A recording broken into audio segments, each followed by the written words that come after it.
when Jesus, he said, mind, heart, soul, and strength. Well, we have an intellect, okay? Our heart is our spirit. Our soul is our will and emotions. And our strength is our body. Yeah. So we have a mind, and there's mental intimacy. We have a spirit. There is spiritual intimacy, okay?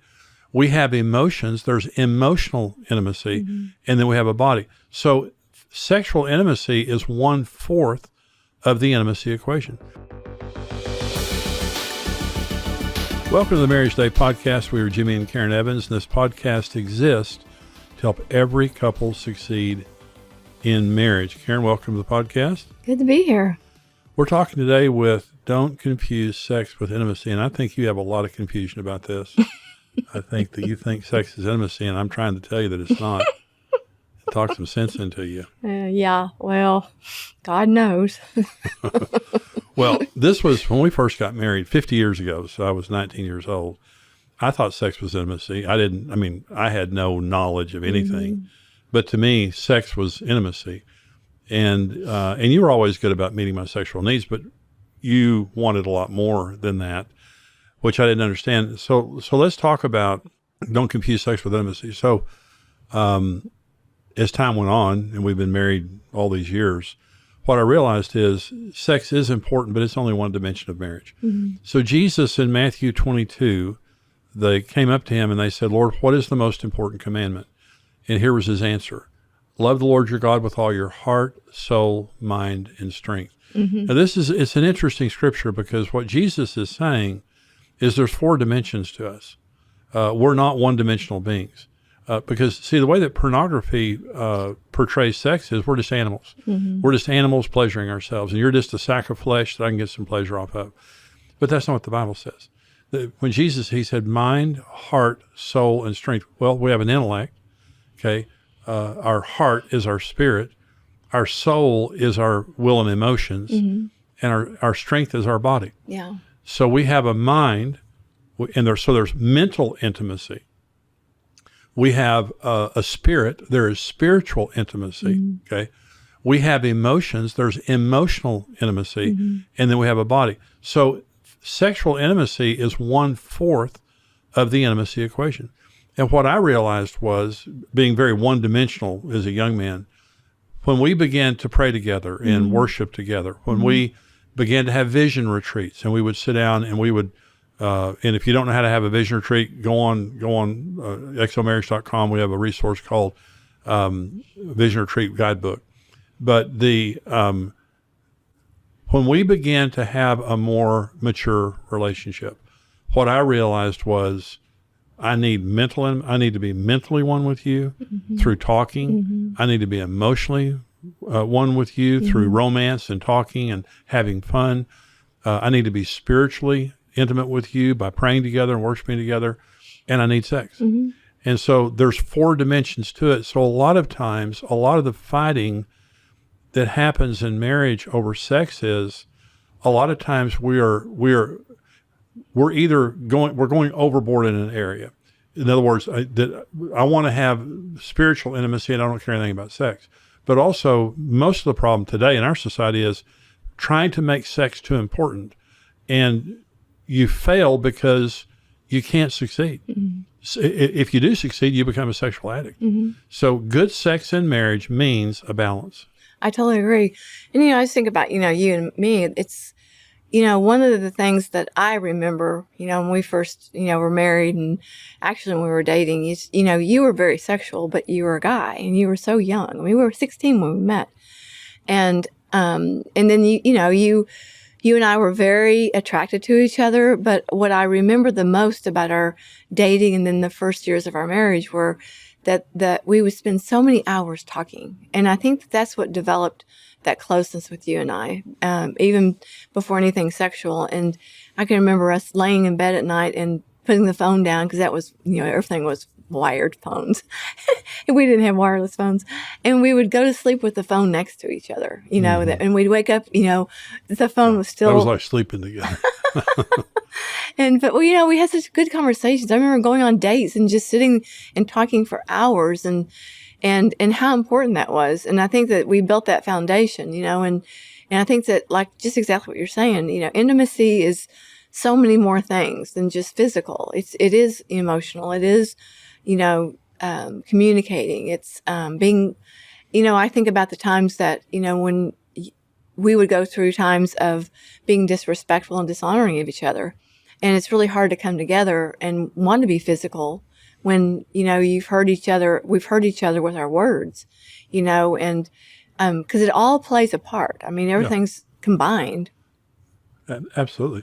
Well, early in our marriage, like you said, we had the foundation of a friendship because we weren't sexual. When we were dating, we were not sexual, and we waited, and that gave us that foundation. A lot of people today are so sexual. We had a woman that worked for us here at XO Marriage, and she was probably 40, and she was on a Christian dating site, and she has had several dates from this dating site, and she said, "I thought I was going to get raped on all 3 dates," and I said, "I thought it was a Christian dating site." She said, "It is, and these guys want sex on the first date." It really did shock me. And I can't even imagine what it'd be like on a secular dating site. But the point being, when you are too sexual too soon, you don't have the foundation of the friendship. The mental intimacy that we have comes from communicating, sitting and talking and sharing ideas. The emotional intimacy that we have comes from having fun and being together and sharing our emotions together. The spiritual intimacy that we have, the spiritual intimacy is the deepest level of intimacy. Okay, this is what surprised me. And by the way, for all the guys that are listening to this right now, Gary and Barb Rossberg wrote a book called The 5 Sex Needs of Men and Women. They did a very large survey of Christians, and they asked Christians, what are your top 5 sexual needs? One of a woman's top sexual needs is praying with her husband. Now, that's a shocker for a lot of men. But why do you think that's true, Karen? Well, because women are, to me personally, that's how I feel, is we are more spiritually in tune than men, at first anyway. And, our hearts are more open and tender because it's a heart issue. And with men, it's usually a mind thing. They need to be able to connect with their mind, and sometimes that's hard for them. But as a woman, we're emotionally connected with God in a way I think that's different than men. And so, for me personally, it was huge. I can remember a lot of our fights because I wanted you to be more of the spiritual leader, and you resented me even asking you. Yeah. And it was, don't tell me what to do and stuff like that. And I was just thinking, but this is about God. It's like, thank the Lord that, he got your heart and you changed all that. Well, you prayed for me, Karen. And I think that for a lot of women out there that want their husbands to change, that's really a key. Because if you would have tried to pressure me or browbeat me, it'd have gone the other direction. Yeah, exactly. And that goes for everything that we want in our marriage. Go to God first. Well, there's nothing wrong with communicating to me, hey, would you pray with me, or would you pray with the kids, or something like that. But if you don't get what you want, you can't become the devil trying to get it and think you're going to make any ground. And you didn't. You prayed for me, and, over time I became more spiritual. But the thing that happened in me, and we're talking about don't confuse sex with intimacy. The thing that happened in me was, when I was one-dimensional, sex was never enough. There was always a disappointment to it in the sense that, in other words, I'm trying to take body, mind, soul, and spirit and just make body everything. That's what you're doing. Physical intimacy is wonderful. It's 1/4 of the, see, let me go back to Matthew 22 for just a minute. See, God made our minds to love him first. When they ask him the question, what's the most important commandment? Love the Lord your God with all, A-double-L, your mind, your heart. He made our spirits to love him. With all your soul, he created our emotions to love him.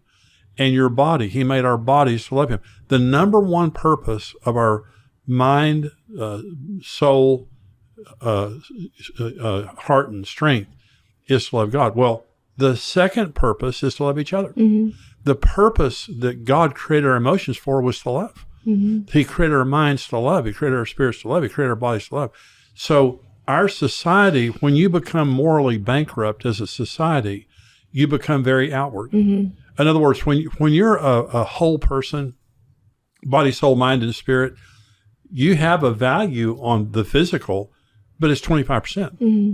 When you don't have God in your life, you're spiritually void, you put 90% on the outside and not as much on the inside, and you become a depraved society just like we have. So I think a lot of sexual frustration in married couples is not because you're necessarily having bad sex. It's just because you're trying to make sex more than it should be. Right. And let me say specifically for men, because men typically have a higher sex drive than their wives. It's not always true.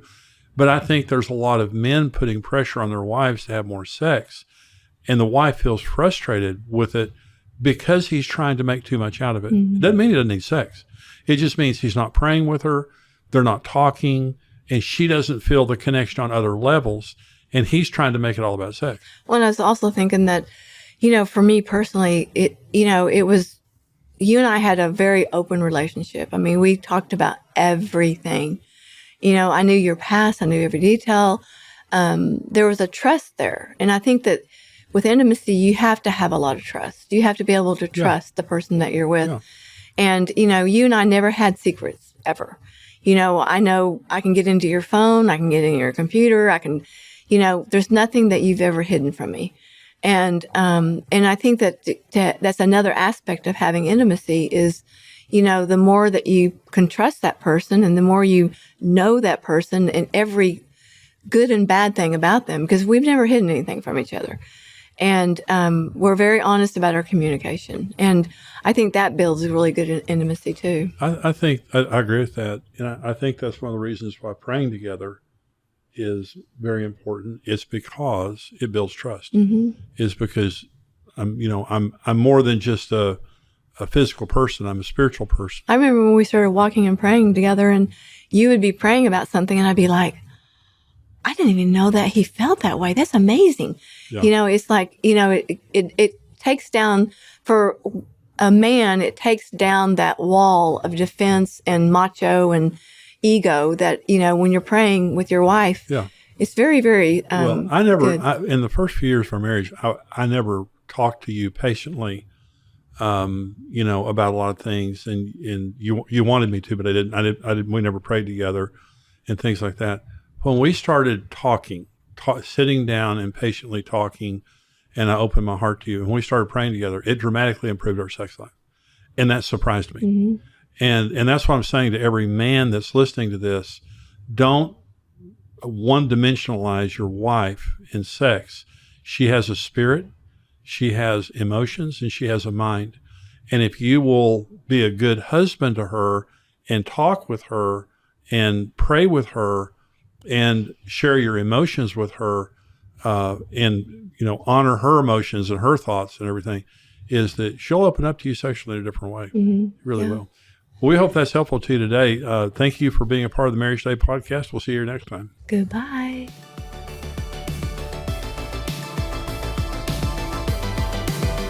Hey, this is Brent Evans with XO Marriage, and I want to thank you for listening to the Marriage Today podcast. We believe your marriage has a 100% chance of success if you do it God's way. If you enjoyed today's teaching and want to keep learning, hey, subscribe to the Marriage Today podcast and take some time to leave us a review. Your reviews help us spread the word and can encourage someone else in need. For more great marriage content, check out xomarriage.com, where you can see all of our marriage building resources, articles, and live events.